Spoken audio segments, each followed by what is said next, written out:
If I had sympathy, it's gone. Sympathy was in my hand for Cassie. It is now gone. Have y'all seen Sympathy? Have you seen Sympathy for Cassie? Have y'all seen that Sympathy for Cassie? It's gone.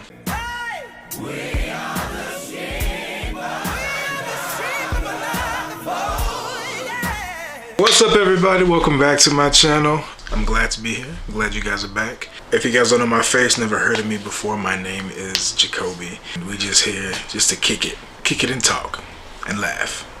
Maybe cry, share some stories, all the above. So if you like what you see, leave a comment, share this video, like it, subscribe, hang around, turn on those bell notifications so that you can get notified when I come back as frequently as I do. All right. Oh, no, he didn't.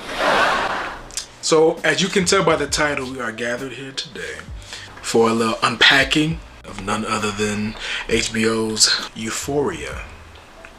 Euphoria is a TV show that focuses on the high school life of a set of individuals in the Generation Z era.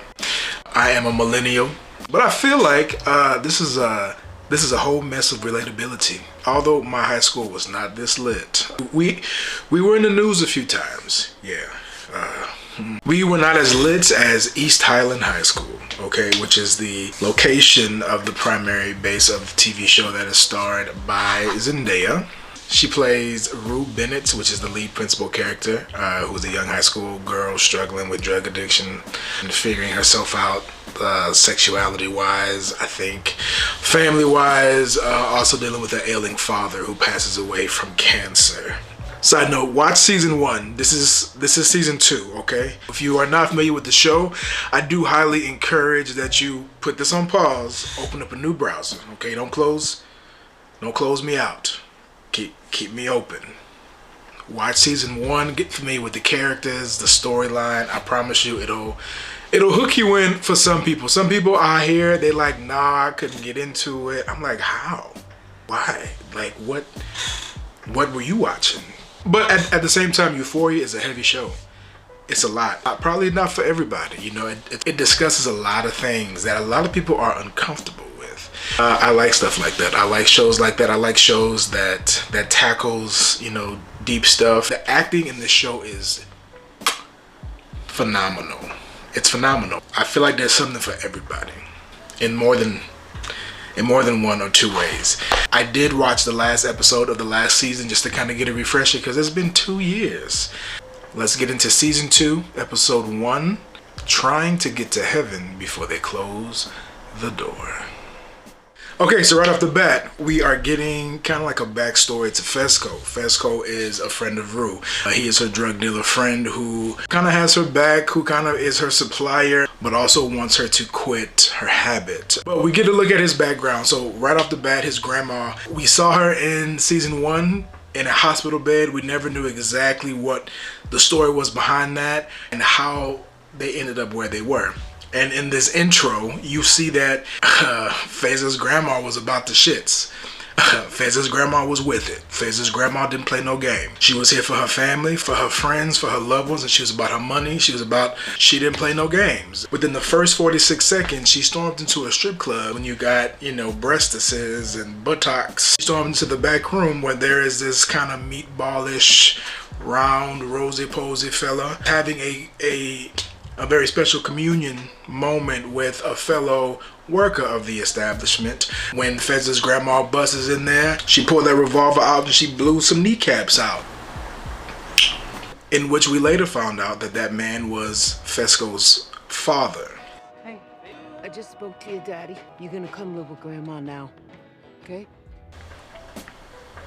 She basically says, I had a conversation with your daddy and you're coming to live with me.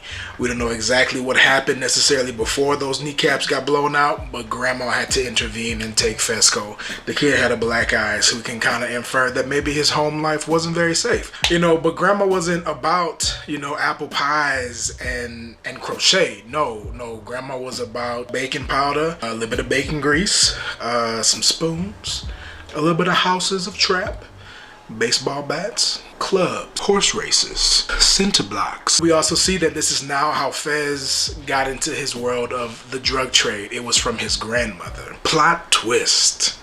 Grandma had a good heart, but grandma also didn't play games. She had another baby that was basically dropped off to her, who we learned is later little Ashtray, which is a little brother-like figure to Fez. Ash is basically, he kind of ends up in their lap. His mom never comes back to get him, and so Fez's grandma adopts him as her child as well, and he would eat the cigarette butts, which is how he got the name Ashtray. I don't know if he was actually, maybe even, touched as a baby. So with that, Ashtray and Fez, they grew to love each other as family. Like they weren't blood, but they were still family. Grandma falls ill. We don't really know what exactly is the sickness, but it makes her bedridden. So now Fez has to basically man the operation and kind of step up into the main, business partner that him and his grandma had to kind of fulfill things. And he pulls an Ashtray, even though Ash is a young kid at this time, into the family business, if you will, and we see the development of that into where they are today. I guess grandma has been in that bed for all those years, and Fez has kind of been the backbone of their operation. So that's a little backstory for them. So then the next scene we see is Fez, Ashtray, and Rue in a car driving somewhere, and we can see that Rue is back there living her best life. We instantly know that baby has relapsed. The last episode she was doing great. She had left drugs alone, she was in love, but then when Jules left on the train, we kind of knew like there wouldn't be a season 2 if she didn't relapse, and that's kind of sad to say. Remember, these are fictional characters, but they're telling very real stories. A new character comes in. Faye. We love everybody. We want to speak highly of everybody in this space, but Faye is a hot mess, and it's okay to call it what it is. New Year's? I believe so. I swear my boyfriend doesn't tell me anything. Drugs. She also looks like the human version of Francine Smith from American Dad. Has anybody ever put those two and two together? Like, why does she look like Francine Smith? It's the lips for me. It's the lips for me personally. I don't know. It's the lips. The drug lords or whatever come creeping out and they see Rue and Faye in the car, yoke them out of the car. There's this weird lady that's just sitting in the corner by herself in a recliner, who you really don't know who she is at the moment. She kind of is giving boss vibes because it's always the weird little ones. I don't know why, but it's getting intense on the inside. They make them strip down. Who are these people? They could be wired. The best way to check to see if you are wired is to, get you buck bald naked. And so that's what they did. But these goons are crazy. They all just look malnourished, a little translucent. They look like they are slightly hungry, thirsty, and need sleep. There's one that looks particularly disgruntled. He has long blonde hair, sitting in the back corner in the back room at a table with a gun and some snacks or something, looking like the cousin of Legolas from Lord of the Rings, who was on Scared Straight. He definitely needed, he definitely needed a hug. It's just a very cold, kind of grimy situation. Then we find out that the weird lady sitting off in the recliner, her name is Lori, and she is indeed the drug boss, and she comes up to them and she's like, sorry about all the hubbub, guys.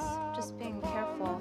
So she allows Fez to go put his drawers on and they have a conversation. He's like, look, I want in. Like, I kind of want to be a part of this. Mouse ain't coming back. Mouse is the guy that I believe Ashtray had took a hammer to the head to. The lady's like, all right. Okay, then they let him go. Next scene, you can see that Fez, Co, and Ash is hot. They're mad. They're upset. And Rue is in the back seat just laughing and, giggling. She's high. She's high as hell. So they're driving to a party, like a house party for the kids of Eastland High. We see Lexi, Maddie, and Jules. And Rue is freaking out. Rue is ducking and diving. Rue is like, oh shit. The last time she saw Jules, she was clean and sober. And the last thing that she wants Jules to see is her high. Cassie is not at the party. Where's Cassie? Lexi is frantically trying to find her, trying to ask if anybody has seen her because they got into a fight. But we are now seeing it like Cassie's at the convenience store, dressed in party attire, strolling the aisles of a convenience store, tipsy because she has been drinking. Now the kids are starting to get worried because she's not answering her phone, and Maddie's like, hold up. She always answers. Guess who pulls up? You guessed it. Our favorite character, Nate Jacobs. Looking like the predator that he is. He approaches her and is just like, what's up? What are you doing? And then Nate's all like, are you still dating MK? And she's like, no, we broke up. And Nate's like, oh, She's trying to do things differently. Last season, she had a whole abortion. It was a lot for her. And, you know, you remember why you felt bad for Cassie, because Cassie was a hot mess. She had some things that happened to her that was out of her control, but at the same time, the way that she handled things was just like, girl, like, you are not gonna make it in this life. You're not gonna make it in this life. Nate, you know, being who he is, it's kind of basically like, oh, you're trying to work on yourself? Okay, whatever. Well, we'll see about that. He offers her a ride to the party. If you have blood pressure issues or anxiety, now may be a time in the episode where you want to fast forward it, because it may give you a little pulmonary embolism. So Cassie gets in the car with Nate and they're both drinking. Nate has a beer in his hand, taking it to the head. They're both having a good time, but they're both obviously just like doing stupid decision stuff right now. So Nate starts to speed. Cassie is liking it. I know she's scared as hell on the inside, but she's sitting up there just you know, give him the sweet eyes. Nate is going faster and faster and faster, and Cassie's in the front seat just loving it. Her hair flying in the wind, taking off her panties. Why? I don't know. I think she had a spill. Okay. All right, that's strike one and two. I think strike one was get in the car with Nate. Strike two was the removal of her drawers. She goes into this whole moment where she's sticking her body out of the window, and all I'm thinking is, oh my God, Hereditary. If you guys seen Hereditary, you know what I'm talking about. And thankfully nothing happened. But then we come back to the party scene and we see Maddie and Lexi talking. Remember, the whole reason why they're in the hallway is because Maddie has to go pee. For a moment, she puts the thought of Cassie aside and she goes banging on the door in the bathroom. The camera kind of pans and reveals Nate and Cassie in the bathroom. This is where all sympathy is let go. If I had sympathy, it's gone. Sympathy was in my hand for Cassie. It is now gone. Have y'all seen Sympathy? Have you seen Sympathy for Cassie? Have y'all seen that Sympathy for Cassie? It's gone. Like, what are you doing? Like, what are you, like, we are halfway through the first episode and it's gonna be this type of season. Like, I just, okay. All right. Okay. She doesn't realize who it is yet until Nate yells and she's like, hold on, wait a minute, Nate? They both realize that it's Maddie. Cassie and Nate start to freak out. They start to panic because they're like, damn, we're caught. But she starts Mighty Joe Young in the wall. She's like, open up this door. Yes, I'm about to get crazy. You want me to be crazy? Don't you remember the carnival situation? Open up this door. Cassie is on the other side, sweating. This is your best friend's man. It has to be going through her head. This is my best friend's man that I'm with right now, who is liable to take me out. Nate is not opening the door. Nate is not budging. He is not opening up that door. She's going down the list like, are you pooping in there? So he's like, yeah, whatever you think I'm doing, you know, minus banging Cassie, I'm doing it. Just hold on while I finish this. So eventually Maddie gets distracted because there's a guy that she met a while back in line that she gets introduced to. And so she kind of forgets about Nate in there for a split second, enough for them to make up a plan that Cassie's gonna hide into the tub and Nate's gonna kind of sneak out. So that's pretty much what happens.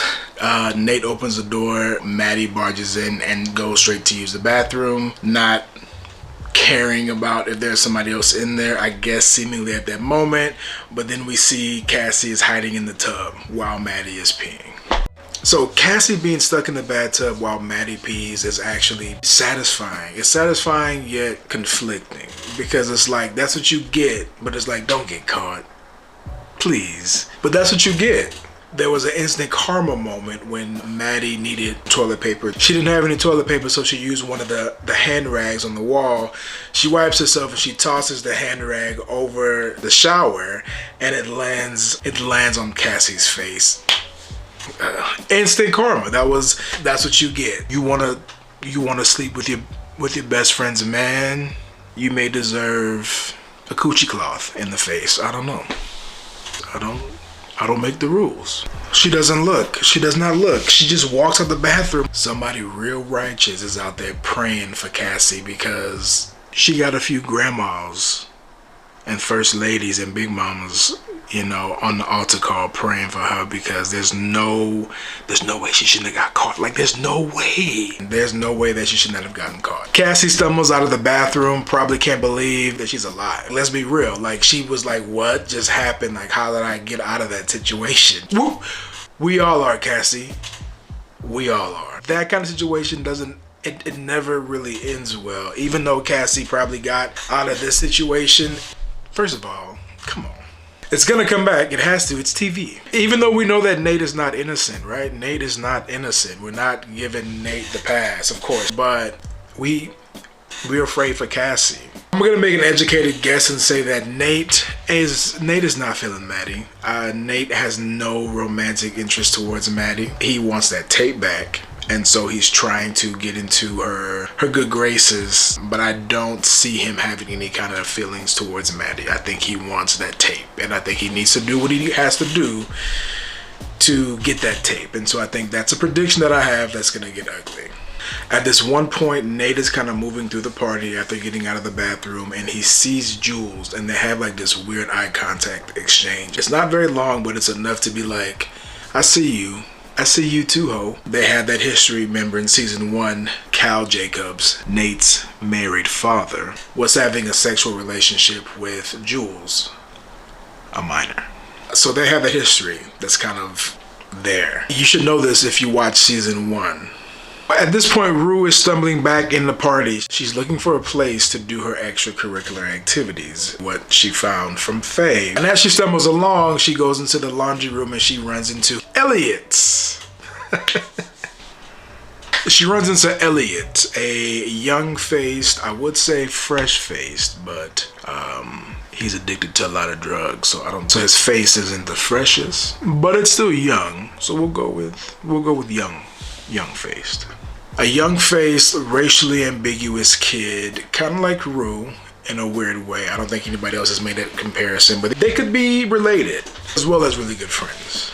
He makes a joke about not being up to no good, that he was just fixing the washing machine. Roll the clip. What were you snorting? I wasn't snorting anything. Fixing this washing machine, actually. I work for Whirlpool. I like Elliot. Elliot seems cool, but Elliot, and I think he's gonna be a problem. I think he's gonna be a problem for Rue, mainly because drugs. And I don't think that's a good idea for her. You know, it makes for an interesting storyline, but conflict. Jules finally finds Rue with Elliot. She's a little apprehensive. She's a little weary. She's walking up and she's like, what's going on, Rue? You haven't really tried to talk to me. Who is this guy you're sitting with? What's up? Elliot kind of feels the vibe and he's like, okay, these two know each other. They need to talk. I should dip. So Elliot leaves. He gives his chair to Jules. Jules sits down. Her and Rue begin to talk. Finally. Rue admits to smoking a little bit of weed. Okay, she said, she's not doing the hard stuff, it's just weed. Jules is like, when did you relapse? Rue is like, it's just weed, calm down, chill out, it's not like that. Jules is like, when did you relapse? And then Rue just kind of look at her and she says, you want me to be honest? Yeah. The night you left.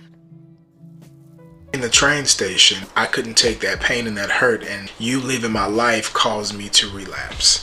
That is what Rue, means to say. She doesn't say all that. She just says, the pain of you leaving caused me to relapse. When in actuality, Rue is right. Rue feels that because Jules did those actions that caused her to relapse. But we know as, grown adults that you can't really blame the actions of someone else for your actions, Unless it's like some kind of direct type of situation. Rue was heartfelt, her feelings and in her words, but I think she was low-key, gaslighting Jules and like really kind of putting that burden on her, and she shouldn't have done that. Like, you can't put that burden on somebody else, even though that is Rue's truth.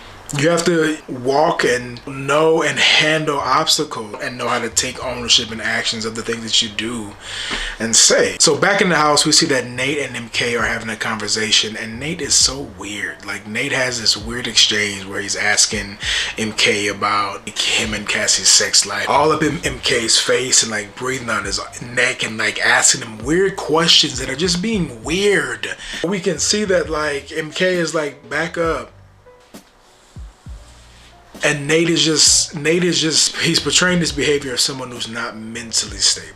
All of a sudden, we see Ashtray gets a phone call from a voice on his phone, a familiar voice, who we know is Fez. It basically says, get the car started, meet me out front, let's go, whatever. You know, what's gonna happen? You know, like, what is Fez up to at this point? Ashtray tells Rue, hey Rue, if you wanna ride, now's your time. Come on. Leave the narcotics alone. We got to go. We're leaving. On the way to the car, Rue runs into Jules. And I don't know if she dreams this or this is real, but she basically sees Jules and she apologizes for being an ass earlier at the campfire when they were talking for the first time about her relapsing and things of that nature. It's a beautiful shot of them two just being vulnerable, just being together, just looking at one another. It's just them. The party is almost non-existent back there. Rue says, I want to be with you. That's what I'm talking about. Open your mouth. Communicate, finally. For somebody who has Rue's characteristics, I know that was very difficult to say, but it just goes to show the testament of love, y'all. Love is strong. Take away the drug addict part. Jules is attached to that little light of hope that is in Rue. We see that Rue come alive now that Jules is back, and we're wondering, like, is Jules being back going to pull Rue off the narcotics? We don't know. So Rue finally, tells her, she's like, hey, I want to be with you. She doesn't say anything. And you're like, okay, which is fair. Jules is like, she just, I want to be with you, but drugs. They have this moment where they kiss, and it's like a very no words need to be said moment. And love, they were having this moment of just connection. If you know from the first season, they didn't really do that. That's not Rue. But they share this moment. Finally, a kiss sparks. Finally. And the world stops. And it's just them. And we're watching them. It was beautiful. Beautiful. Back in the house, Nate and Fez are at the bar. You're like, wait a minute. Why is Nate chilling with Fez? Hold on. Time out. If you remember from last season, they got bad blood. Nate can't stand Fez and Fez can't stand Nate. Remember, Rue is like family to Fez. Fez was like, hey, Nate, leave my family alone, bro. Like, stop. Did Nate stop? No. Fez was having small talk and Nate was like, yo, didn't last year you want to kill me? And Fez was like, nah, playboy, that was last year. Boom! Just smashes him across the head and you're like, oh, that's what I'm talking about. Yeah. Again, you're gassing Fez up and then real quick you're like, wait a minute, now stop. You're going from yeah to whoa. He went ham. He went hamburger helper on Nate. He went Kill Bill on Nate. He went Hunger Games on Nate. He went pin his mama with the iron on Good Times on Nate. Like, stop. Nate, somebody help Nate. Anybody? No? Nobody gonna help Nate. Nobody gonna.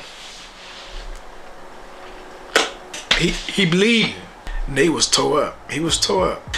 But that just goes to show you, leave people alone.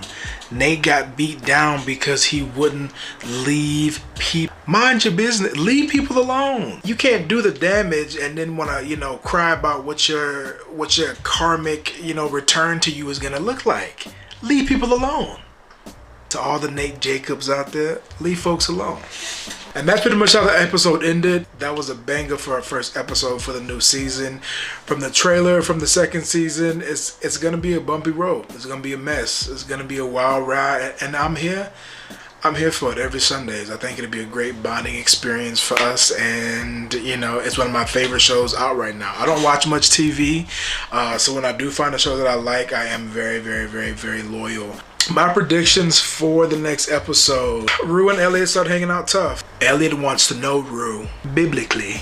Jules is going to accept Rue's drug use at the beginning, but I think she's going to remember quickly what it was like. There's going to be conflict there. I think at the beginning, Jules is going to be like feeling guilty and is going to allow Rue's drug use, but after a while, very quickly, I feel like Jules is going to be like, no. Nate is hurt. Nate is seriously hurt. Nate is in the hospital. He's on somebody's life support. I don't know though, because there's some episodes in the trailer where he was, you know, live at 5, so he obviously lives. Fez may be arrested unless nobody snitched on him. He could be on his way to jail, but you know, we'll see. Lexi is either scared and will never speak to Fez, or she is head over heels in love with him. I'm the Bonnie to his Clyde. Either way, it could go either way. But my biggest prediction for this season, I think someone's gonna die.